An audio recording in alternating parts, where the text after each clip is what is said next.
Capítulo 5. Como na cidade de Riete foi recebido pelo senhor Ugolino, bispo de Óstia, e como o santo predizia que ele seria bispo de todo o mundo. E aconteceu que, como muitos viessem para ajudá-lo com seus medicamentos, não tendo conseguido a cura, dirigiu-se à cidade de Riete, na qual se dizia morar homem peritíssimo para curar aquela enfermidade. Ao chegar lá, foi recebido com muita benignidade e honra por toda a cúria romana, que então morava naquela cidade, mas foi recebido principalmente com muita devoção pelo senhor Ugolino, bispo de Óstia, que refugia mormente pela honestidade dos costumes e pela santidade de vida.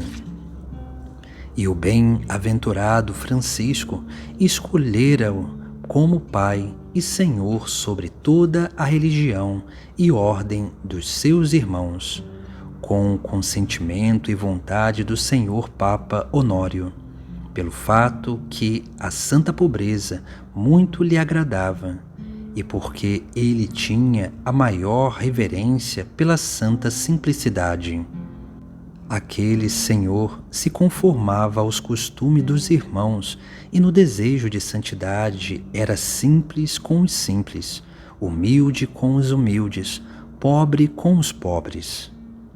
Era um irmão entre os irmãos, o menor entre os menores, e conforme lhe era permitido, esforçava-se por comportar-se na vida e nos costumes como um dos demais.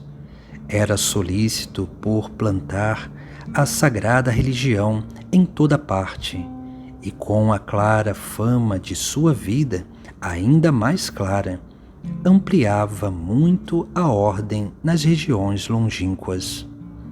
Deu-lhe o Senhor uma língua erudita, com a qual confundia os adversários da verdade, refutava os inimigos da cruz de Cristo, reconduzia ao caminho os transviados, pacificava os que estavam em desarmonia e ligava com o vínculo mais forte da caridade os que viviam harmoniosamente. Era na Igreja de Deus uma lâmpada a arder e iluminar, uma seta escolhida e preparada no tempo oportuno. Quantas vezes, tendo deposto as preciosas vestes e vestido com vestes baratas, andando com os pés descalços como um dos irmãos, pedia as condições para a paz. Fazia isto sempre solicitamente, quantas vezes fosse necessário, entre o homem e seu próximo, entre Deus e o homem. Por esta razão, pouco depois, Deus o escolheu como pastor em toda a sua santa igreja e exaltou a cabeça dele sobre todas as nações, para que se saiba que isto foi inspirado por Deus e feito por vontade de Jesus Cristo. Muito tempo antes, o bem-aventurado Pai Francisco o predisse com palavras e o indicou com fatos. Pois quando a ordem e religião dos irmãos, por obra e graça divina, já começava a dilatar-se bastante, e como cedro no paraíso de Deus, erguia o vértice de santos méritos nas realidades celestes, e como vinha escolhida, produzia sagrados ramos pela extensão da terra. São Francisco dirigiu-se ao senhor Papa Honório, que então estava à frente da Igreja Romana, pedindo-lhe com suplicante prece que designasse o senhor Ugolino, bispo de Óstia, como pai e senhor seu e dos seus irmãos. O senhor Papa anuiu aos pedidos do santo e, cedendo benignamente, conferiu-lhe o seu poder sobre a ordem dos irmãos, Ele, recebendo reverente e devotamente, constituído como servo e fiel prudente sobre a família do Senhor, se esforçava de todos os modos por ministrar o alimento da vida eterna em tempo oportuno aos que lhe foram confiados. Por esta razão, o Santo Pai se lhe submetia de todos os modos e o venerava com admirável e reverente afeto. Era conduzido pelo Espírito de Deus, do qual estava repleto, e por isso via muito tempo antes o que haveria de acontecer depois diante dos olhos de todos. Todas as vezes, pois, que queria escrever-lhe, por motivo urgente da religião, ou até por obrigação da caridade de Cristo, que tinha para com ele, de maneira alguma consentia que, em suas cartas, ele fosse chamado de bispo de Ostia ou de Veletre, como outros usavam nas saudações habituais, mas, iniciando o assunto, assim dizia: ao reverendíssimo Pai ou Senhor Ugolino, bispo do mundo inteiro. Saudava-o muitas vezes com bênçãos inauditas e com quanto fosse filho em devota submissão. Por inspiração do Espírito, de vez em quando consolava com paternal colóquio, para confortá-lo com bênçãos acima das bênçãos dos pais, enquanto não lhe vinha o desejo das colinas eternas.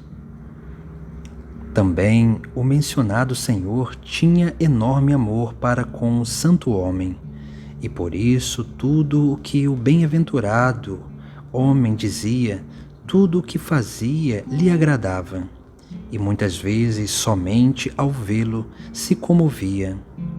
Ele próprio atesta que nunca tinha tão grande perturbação ou agitação do espírito, que, ao ver e conversar com São Francisco, toda a nuvem da mente não se afastasse e ele voltasse sereno.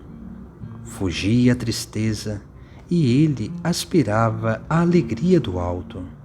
Ele servia ao bem-aventurado Francisco como servo a seu Senhor, e todas as vezes que o via, manifestava-lhe reverência com a um apóstolo de Cristo, e inclinando-se interiormente e exteriormente, muitas vezes beijava as mãos dele com a boca consagrada. Solícito e devoto, cuidava que o bem-aventurado Pai pudesse recuperar a antiga saúde dos olhos, sabendo que ele era homem santo e justo, necessário e extremamente útil à Igreja de Deus. Compadecia-se, além dele, de toda a família dos irmãos, e comiserava-se dos filhos no Pai.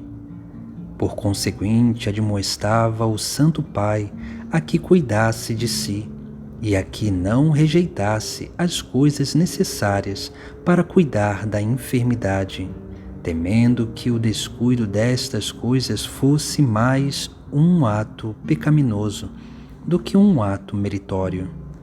E São Francisco observava humildemente as coisas que lhe eram ditas por tão reverendo Senhor e caríssimo Pai, fazendo daí em diante mais cauta e seguramente as coisas necessárias à sua cura.